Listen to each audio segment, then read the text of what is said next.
After my parents cut me from the will at New Year's dinner, I left. 18 months later, they came begging me to save them from homelessness.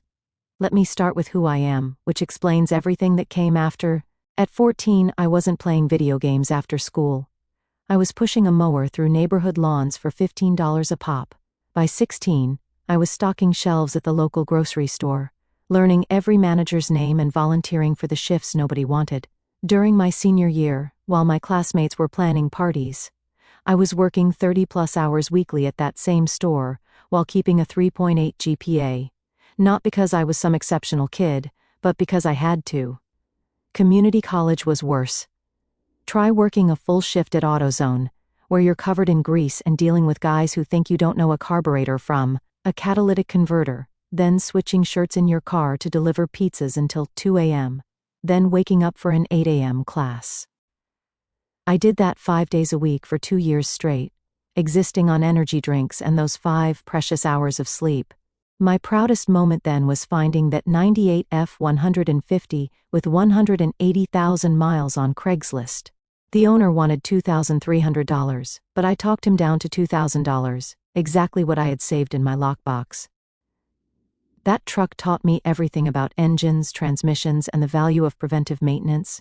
I'd spend Sundays underneath it, learning to replace brake pads and diagnose strange sounds.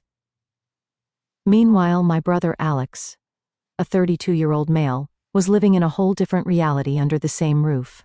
Everything was handed to him, and he never even had to ask.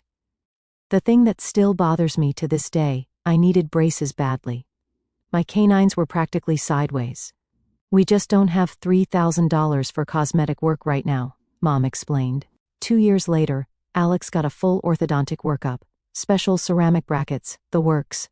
My Washington, D.C. trip with the debate team? Too expensive. Alex's class trip to Italy and Greece the next year? They threw him a bon voyage party and gave him extra spending money. At 29, I finally got those braces myself. The orthodontist actually winced looking at my x-rays. This should have been addressed as a teenager, he said. The roots have fully set now, which means more force, more pain, and nearly twice as long.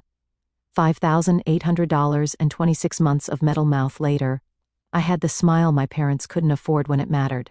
We weren't struggling financially. Dad owned a successful plumbing supply business that contractors across 3 counties relied on.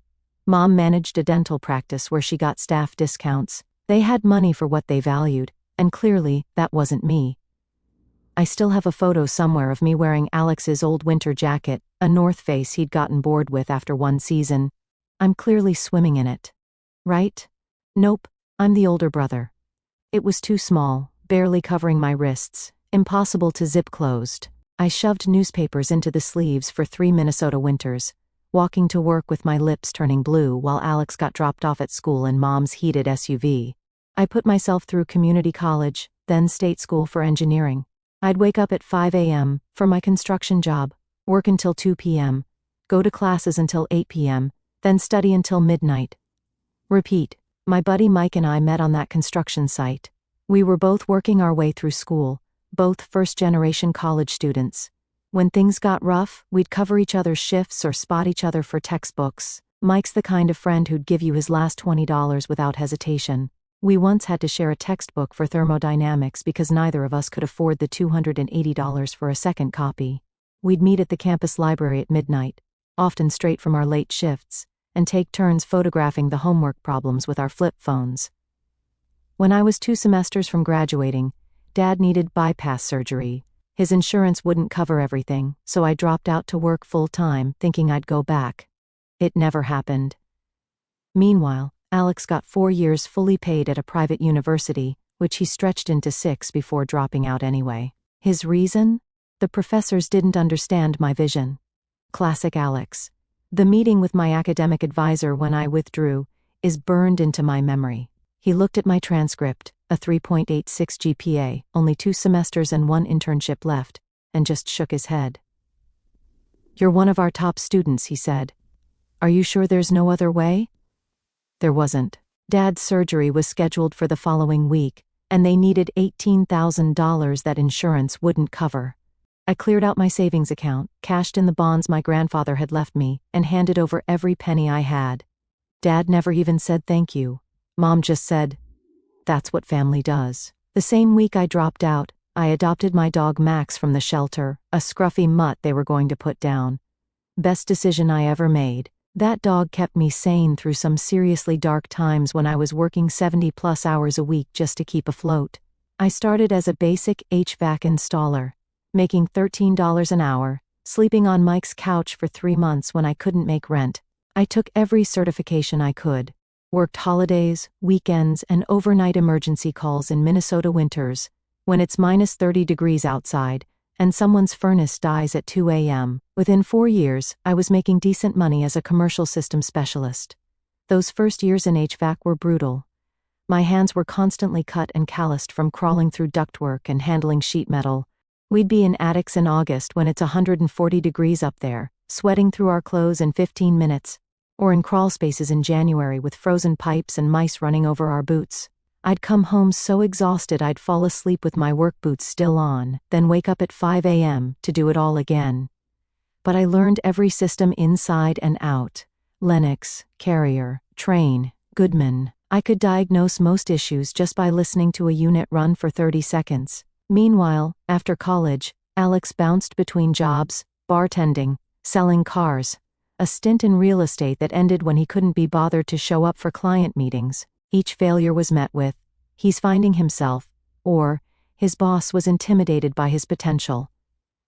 Alex's real estate career was peak Alex. Dad bankrolled everything: licensing course, GQ-worthy headshot, and 6 months of marketing expenses. Meanwhile, Alex rolled into the office around noon most days, rearranged his desk trinkets, and lectured everyone about his strategic vision. The final straw? He skipped showing a property to first-time buyers who'd driven 3 hours with their kids because he was getting a massage. Didn't call, didn't text, just ghosted them. His broker fired him the next day. That's when the real financial drain began. Every emergency landed on my shoulders: $12,000 for Dad's heart procedure, $4,800 for Mom's dental work, $6,700 to fix their leaking roof. Alex's disasters cost me thousands more: $3,500 for legal fees after a texting while driving accident, and $7,500 toward his failed restaurant scheme. And so it went on and on. Alex's restaurant venture was the pinnacle of stupidity. He and his college buddy decided to open an experimental cuisine spot featuring absurdities like sushi pizza and nacho ice cream. Their entire business plan? Instagram influencers will make us famous. My parents fronted $30,000 for the lease and renovations, which Alex burned through in weeks. $8,000 on a neon fusion confusion sign, and $12,000 on non-restaurant grade imported furniture. They never served a single customer. The health inspector shut them down pre-opening for missing basic ventilation and grease traps. The landlord kept their deposit for damages, and naturally, I ended up covering part of the loss. 3 years in, I finally saved enough for a down payment on a modest $110,000 condo near the community college, a genuine steal. I was pre-approved, had 12% saved, and had the inspection scheduled. When I shared this at Sunday dinner, Dad put down his fork and looked at me like I'd suggested joining a cult. "People like you rent," he said flatly. "Home ownership is for families." 2 weeks later, my down payment vanished to cover Dad's emergency gallbladder surgery. The next month, they loaned Alex $30,000 for that restaurant. It failed within a year. The loan was forgotten. There's a decade of this crap. I'm living in a small apartment in Minneapolis that I can barely afford because everything extra went to them. I have student loans from the degree I never finished and have never been able to get ahead. My apartment is nothing special: 650 square feet in a building that was probably nice in the 1970s. The water pressure sucks. The neighbors argue at 2 a.m. every weekend, and the parking situation is a nightmare. But it's all I could afford after sending half my paychecks to my parents for years. Fast forward to New Year's Eve last month. I decided to host a small dinner at my place, spending half my last paycheck on steaks and snacks, because I rarely get to host anything. I invited my buddy Mike from work and his wife Tara, my girlfriend Jess, my old college roommate Derek, and unfortunately, my parents and golden boy Alex with his wife Vanessa. Dad complained about the parking situation the moment they arrived. Mom made that face she always makes when she enters my apartment, like she's walking into a truck stop bathroom. Alex showed up 30 minutes late, didn't bring anything, and immediately asked what else I had because he doesn't drink that cheap stuff. We were squeezed around my table, eating steaks I couldn't afford, when Dad tapped his glass and stood up. Since it's New Year's and we're all together, your mother and I want to share our estate planning update. Since you don't have a family of your own, Dan, we've decided everything is going to your brother and his kids. The house, the savings, everything. Family legacy and all that. The room went silent. Mike nearly choked on his drink. Jess froze beside me. Alex just smirked while Vanessa suddenly became fascinated with her napkin. I wasn't shocked by their favoritism, that was my entire life story. I was stunned by the casual cruelty of announcing it during the New Year's dinner I was hosting in my home, after eating my food. I set down my fork and looked directly at my father. That's interesting, because I've been getting a lot of calls about that reverse mortgage you begged me to co-sign. His smug expression faltered. What are you talking about? Mom asked, her voice sharp. The bank called yesterday because you're 3 months behind on payments on the loan I co-signed on the house you're so excited to leave to Alex, I replied. Dad's face reddened. That's private family business. So is your will, but you seemed fine discussing that in front of everyone, I countered. And while we're announcing things, should we talk about the $42,000 I've loaned you both over the last 5 years that you've never paid back, or the $16,500 I gave Alex directly when he couldn't make rent for 6 straight months because he kept quitting jobs that were beneath him? We're your parents, Mom hissed. That's what family does. Apparently not all family, I said, gesturing to Alex, who was suddenly very interested in his phone. Some family just takes. Mike, who'd witnessed their treatment of me for years, spoke up. Mrs. Kellerman, with all due respect, that's a really crappy thing to announce at a New Year's dinner. Stay out of this, Dad snapped. Jess, meeting my parents for the first time, added coldly. Then maybe you should have discussed it in private. I stood up, grabbed my keys and walked out of my own apartment, leaving them all sitting there with their mouths open. I drove around for an hour in my old F-150, Max riding shotgun like he always does when I need to clear my head. I ended up parked at the 24-hour Walmart, just sitting there, wondering how I'd been such a doormat for so long. Max has this way of putting his paw on my arm when I'm upset, like he's saying, "Hey man, I got you." We sat in the Walmart parking lot with the heater running just enough to keep us from freezing, watching people rush in for last-minute New Year's supplies. Everyone was getting ready to celebrate while my life was imploding. Max kept his paw on my arm the whole time. When I finally returned, everyone was gone except Jess. She'd cleaned up and was sitting on the couch waiting for me, petting Max, who'd immediately curled up next to her. That's one of the reasons I fell for her. My dog loved her from day one. Your mom tried to take the leftover steaks home, she said. I told her they were staying here. Jess grew up in a trailer park in rural Wisconsin and put herself through school to become a librarian. She gets it. The struggle, the hustle, the pride in building something from nothing. On our third date, she cooked me dinner in her tiny studio apartment and apologized for not taking me somewhere nicer. I almost proposed on the spot. Finding someone who appreciated the value of things was like finding water in a desert. I met Jess when the library's AC died during a July heat wave. The building hit 85 degrees while I was there fixing a failed compressor and electrical issues. For 3 straight days, I pulled 12-hour shifts to get it working. She brought me ice water every hour. On day 3, she handed me her number on a library card with, "I don't usually check out guys working at the library, but I'll make an exception." Her awkward delivery was somehow perfect. We matched. 2 weeks of silence followed. No calls, no texts from my family. I ignored Mom's call 3 days later and Dad's text about discussing things like adults. What he actually meant was discussing how I could keep giving them money while they gave me nothing. Dad's text actually said, "We need to clear the air about your inappropriate behavior at dinner.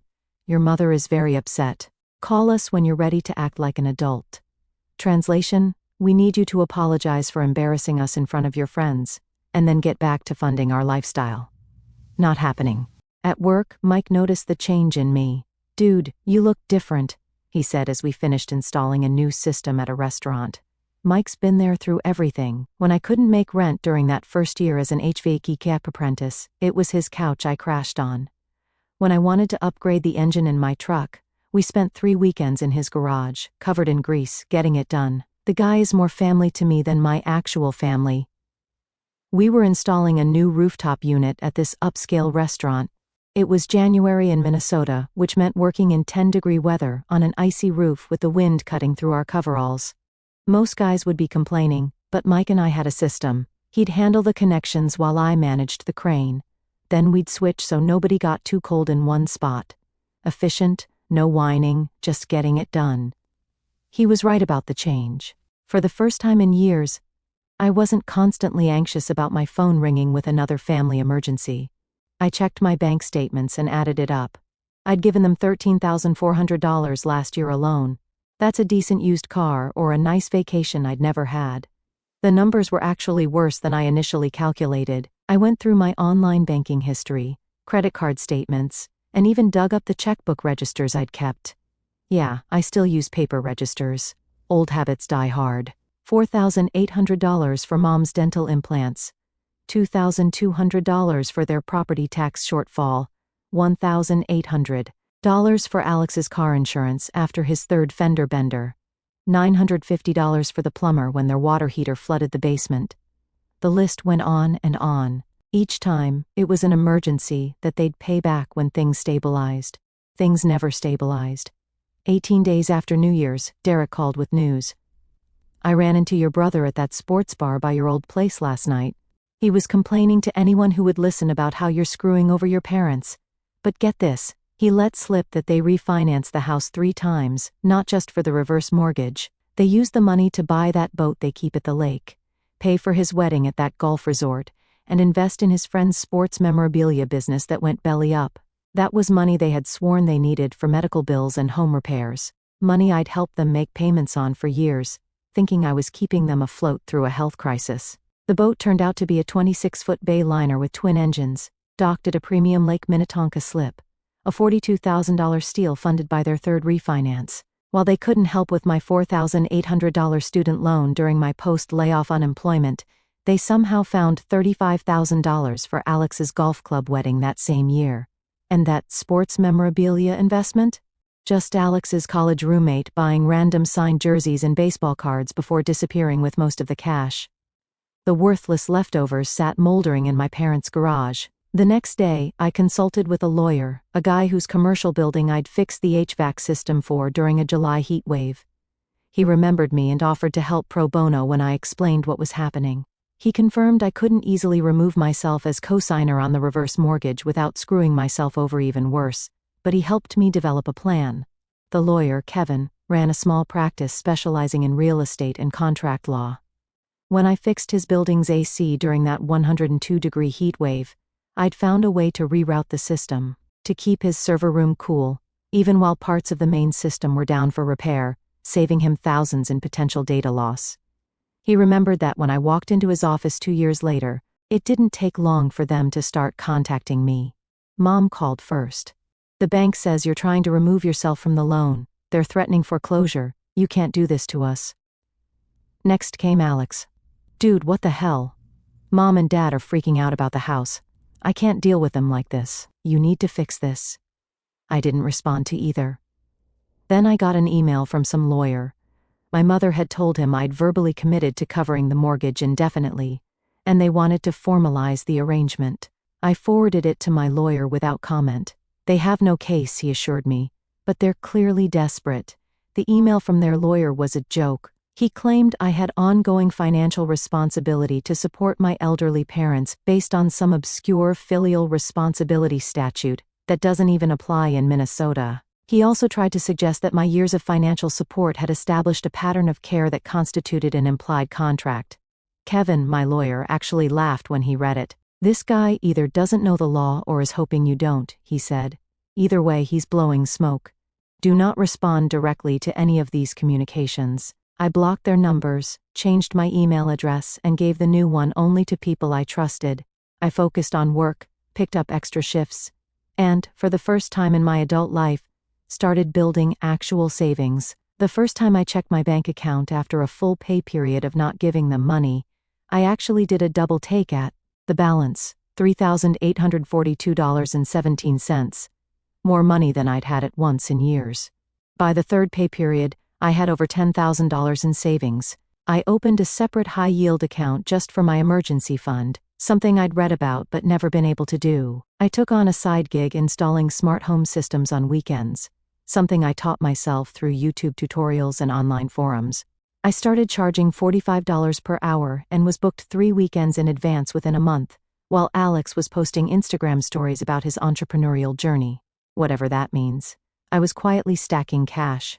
The smart home side hustle started when I installed a Nest thermostat and some security cameras at my apartment. My landlord saw it and asked if I could do the same for his house. Then he referred me to his brother, who wanted a full system with automated lighting, smart locks, security, and climate control. Word spread, and suddenly I was getting calls from people willing to pay serious money for custom installations. I created a simple website, printed some basic business cards, and set up a Square account for credit card payments. Almost no startup costs, pure profit. I finally got the transmission in my truck rebuilt properly, something I'd been putting off for 2 years because every time I saved up enough, someone in my family needed money. Small victories, but they felt huge. Jess moved in, cutting my rent burden in half. She brought her bookshelf full of paperbacks and her grandmother's old quilt, and suddenly my apartment felt like a home. I signed up for night classes to finish my engineering degree. Would you believe my first exam was literally 20 years after I started college? Jess made me flashcards and quizzed me before tests, just like we were college kids. Moving day with Jess was just us and Mike with his pickup.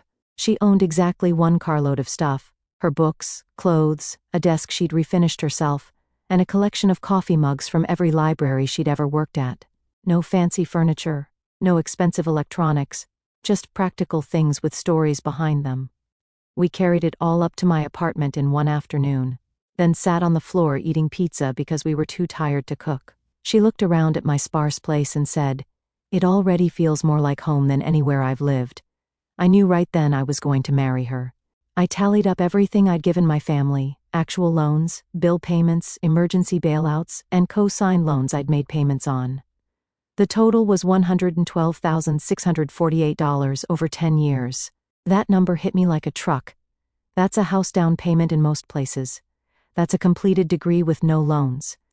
The spreadsheet I created to track all their loans was eye-opening. I had to dig through a decade of bank statements, credit card bills, and check registers. Each entry represented a time they'd called with an emergency or a temporary shortfall. I printed the spreadsheet and taped it to my fridge as a reminder of what I was never doing again. My parents tried showing up at my workplace. I was on a job site, and my boss, who'd heard enough stories over the years, told them to leave or he'd call the police. Alex left messages on my work phone, calling me every name in the book, until my boss blocked that number too. They stalked me at work, showing up at 3 different job sites. First, I was working on a roof when my boss radioed, "Those people you warned me about are here." Next, they cornered an apprentice in the parking lot, fishing for my schedule. The third time, they brought Alex, who screamed up at me on scaffolding. My boss threatened to call the police, and they bolted. Afterward, he assigned me to remote locations for weeks to shake them off. The final straw came when my landlord called. "There's an older couple here trying to get into your apartment. They say they're your parents, and it's an emergency." I drove home to find my parents sitting in their car outside my building. When they saw me, they practically jumped out like it was a SWAT raid. Finally, Dad exclaimed, "You can't just ignore us. We're your parents." "What do you want?" I asked, keeping my distance. "The bank is serious this time," Mom said, her eyes red. "They're starting foreclosure proceedings. We could lose the house." "Not my problem," I replied. "How can you say that?" Dad's voice rose. "We need $18,000 to catch up on the payments, just this once, and then we'll figure something out." "Like leaving everything to Alex?" I asked. They exchanged glances. "We've been talking about that," Mom said carefully. "We might have been hasty." "So my inheritance is suddenly back on the table now that you need money?" I said. "Family helps family," Dad insisted. "You know Alex can't help. He's going through a rough patch."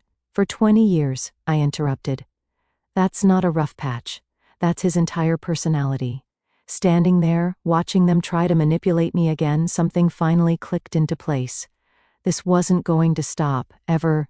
They would take and take until there was nothing left, then discard me again the moment they didn't need me. 20 years from now, I'd be 60 years old with nothing saved, still working myself to death to fund their retirement and Alex's failures. I'll make you a deal, I said finally. I've talked to my lawyer. He's drawn up paperwork. I'll pay off the reverse mortgage entirely, not just catch you up, but pay it off completely, under 3 conditions. Their eyes lit up. Anything, Mom said quickly. First, you transfer the house to my name completely. Second, you can live there until you die, but you pay me rent, actual market rate rent, not some token amount. Third, you sign a legally binding agreement that you'll never ask me for money again for anything. Dad's face turned red. That's extortion, after everything we've done for you. Like what, exactly? Name one thing, I challenged. We raised you, Mom said, like that was some heroic sacrifice. No, I raised myself while funding your lifestyle and Alex's failures. Dad slammed his hand on the hood of their car. You're a disgrace. We're not signing our house over to you. We're not paying you rent. That's our house. No, it's the bank's house. And soon it won't be yours at all. You'd let your own parents be homeless? Mom asked, tears flowing now. What kind of son are you? The kind who's done being used, the one you've been happy to bleed dry for decades. The one you just disowned in your will, I shrugged. Figure it out yourselves. Mom was sobbing now. You're abandoning your family. Guess I learned from the best. I turned and walked away, ignoring their calls. Their car was still there when I went inside. I could see them through my window, sitting there for another hour, probably expecting me to come out and apologize like I always had before. When they finally drove away, I felt nothing, just peace. I slept through the night for the first time in months. Later that night, Alex called, screaming threats about how he'd make me pay for not helping them. I hung up, blocked his number, and slept better than I had in years. That was 18 months ago. The bank foreclosed on my parents' house 6 months after our confrontation. They fought it, even tried to sue me for verbal contract breach or some nonsense. Their lawyer dropped them when they couldn't pay his retainer. The foreclosure process was ugly. They tried every trick in the book, claiming predatory lending practices, filing for emergency bankruptcy protection, even attempting to claim they had a verbal agreement with me to cover the payments. The judge threw out their case in under 10 minutes. Their lawyer, a different one from the email guy, quit when my parents couldn't pay his $5,000 retainer after the initial hearing. They represented themselves at the final proceeding, which went about as well as you'd expect. I cut all contact. The only person who still had any connection to that side of the family was my cousin Ryan. He'd seen how they treated me growing up and occasionally texted me updates, not because I asked, but because he thought I should know. They're living in that crappy apartment complex by the interstate, he told me one day. Your dad keeps telling everyone you'll come to your senses any day now. Ryan and I weren't close growing up, but he'd witnessed enough family gatherings to see the pattern. He was the only one who ever said anything about it. At my high school graduation, when my parents gave me a $50 gift card while Alex, who was still in 9th grade, got a new laptop for high school, Ryan was the one who pulled me aside and said, "That's messed up, man." We'd kept in loose contact ever since, mostly through social media, until all this went down. Meanwhile, my life took off like a rocket. Without 3 extra adults draining my bank account, I started saving serious money. I finished my engineering degree in 14 months with a 3.95 GPA, and got hired by a commercial HVAC design firm, making twice what I was before. Going back to school at 35 wasn't easy. I was easily 15 years older than most students in my classes. The first day, some kid asked if I was the professor. But I had something they didn't: 2 decades of hands-on experience with the systems we were studying theoretically.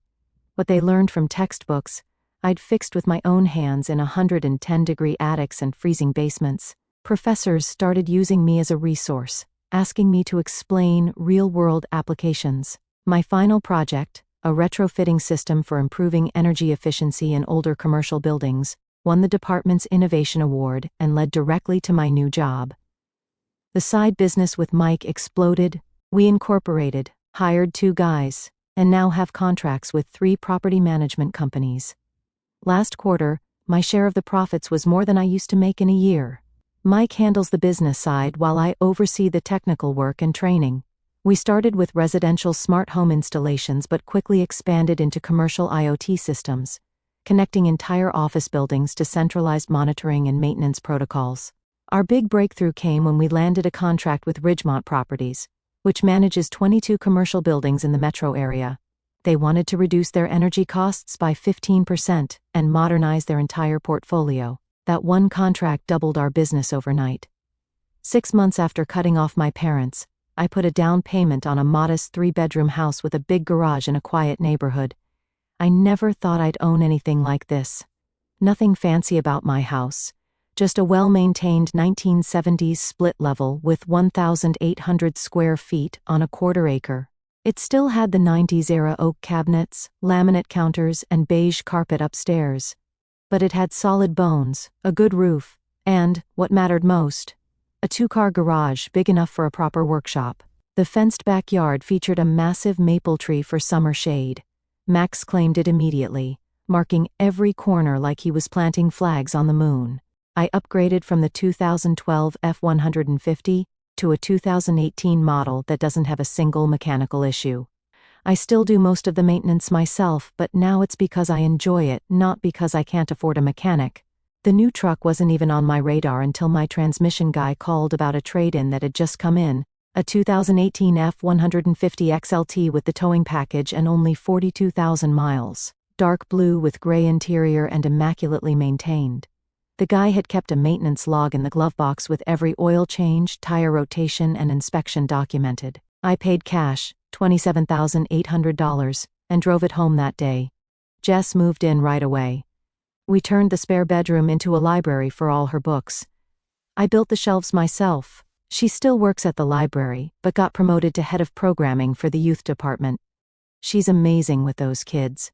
Her promotion came 3 months after we moved in. The previous youth programming director retired, and the library board unanimously selected Jess to take over. She'd created this popular weekly STEM program for middle school girls that tripled attendance figures and attracted grant funding from local tech companies. Now she manages all the children's and teen activities, from story time for toddlers to coding workshops for high schoolers. Her salary jumped by $12,000, which she immediately split between retirement savings and a fund for house renovations. Last spring, I took her camping at that same lake, but this time I had a ring in my pocket. Simple thing, nothing flashy, but good quality. She said yes before I even finished asking. We're getting married next summer, small ceremony, just friends. We're putting the wedding money toward renovating the kitchen instead. I proposed at sunset on the shore of Lake Minnetonka, not at one of the crowded public beaches, but a small access point I knew about from working on houses in the area. I had a small fire going, camp chairs set up, and Max wearing a ridiculous bow tie collar I'd bought for the occasion. I'd planned this whole speech. But when the moment came, I just held out the ring and got about 3 words in, before she tackled me with a hug and said yes. The wedding plans reflect who we are, practical, no nonsense, focused on the long game. The ceremony will be at a state park with about 40 guests, followed by a barbecue reception. Meanwhile, we're putting $30,000 into a kitchen renovation that will add actual value to our lives every day for years to come. New cabinets, quartz countertops, upgraded appliances, and proper ventilation. Obviously, it's my profession after all. Then, just when I thought I was done with the family drama, Ryan called about 8 months after the foreclosure with some interesting news. Dude, Alex's wife caught him screwing his CrossFit instructor in their minivan in the gym parking lot. She kicked him out, filed for divorce, and is going for full custody. The instructor was apparently a 23-year-old fitness influencer who'd been giving Alex private sessions for months. Vanessa suspected something when their credit card statements showed payments for personal training 5 times a week, but she caught them in the act. Turns out they weren't even trying to hide it.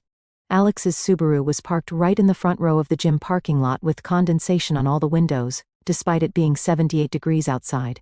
The divorce was brutal. Vanessa's dad is a partner at a big law firm, and he made sure she got everything: the house, the cars, full custody of their kids, and massive child support that Alex can't afford. From what Ryan told me, Alex tried to claim he had no income to avoid paying, but her lawyer found his crypto accounts and day trading records. The judge was not impressed. Alex had been bragging to everyone about his investment portfolio, and how he was building generational wealth through strategic crypto positions. In reality, he'd blown about $40,000 on meme coins and NFTs of cartoon monkeys. most of which were now worthless. He'd also been day trading on margin, which the divorce discovery process revealed in excruciating detail. With nowhere to go, Alex moved in with my parents in their one-bedroom apartment. According to Ryan, it lasted exactly 3 weeks before Alex bailed. Last Ryan heard, he was couch surfing with some buddies. While being $92,000 in debt, my parents' situation got worse. Dad had another heart problem, but couldn't afford the treatment he needed. Mom lost her dental office job when they downsized. The apartment they ended up in was essentially a studio in a converted motel from the 1960s. They were living on Dad's Social Security, and whatever Mom could make doing part-time bookkeeping for cash under the table. The medical bills kept piling up because Dad refused to adjust his lifestyle after his heart issues. Still ate red meat every day, still refused to walk anywhere if he could drive, still thought vegetables were rabbit food. Ryan texted me, "They keep asking if I've heard from you. I just say no and change the subject." Ryan mentioned that at the last family gathering my parents spent the entire time telling a revisionist history of our relationship. In their version, they had sacrificed everything to put me through school, had loaned me thousands for my business that I never repaid, and I had abandoned them in their time of need out of selfishness. The family members who had witnessed their favoritism over the years just exchanged glances but didn't contradict them. No point arguing with people so committed to their own alternate reality. I didn't think about them much until last month. I was in the garage, changing the oil in my truck while watching a football game, when Jess came out looking confused. "Your parents are in the driveway," she said. I walked out to find them standing next to a rusted-out Corolla I didn't recognize. Dad looked 20 years older. Mom had lost weight, her clothes hanging off her frame. "How did you find this address?" I asked, not inviting them in. "We saw your company website," Mom said quietly. "What do you want?" Dad tried to stand up straighter, summoning some dignity. "Son, we've hit a rough patch. The landlord's selling our building. We need a place to stay for a while until we get back on our feet." "Where's Alex?" I asked. Mom looked away. "We haven't heard from him in months. Funny how that works out." "Please," Dad said, his voice cracking. "We have nowhere else to go." I looked at them, these people who had used me for decades and discarded me the moment I stopped being useful. That's what happens when you back the wrong horse. "We're your parents." "No, you're strangers who happen to share my DNA. You made your choice a long time ago." "So you're just going to leave us homeless?" Dad asked, anger replacing the pleading. "I'm not leaving you anything. You did this to yourselves. You chose Alex. You can find him and ask him for help." They stood there for a minute, maybe waiting for me to change my mind. I didn't. Finally, they got back in their car and drove away. Jess came out and put her arm around me. "You okay?" "Yeah," I said, and I meant it. "Let's finish watching the game." There was a moment, a flicker of that old programming telling me I should help them. Then I remembered the spreadsheet. $112,648 in one direction, zero coming back. I remembered 20 years of choosing Alex over me, and any hesitation I might have felt evaporated.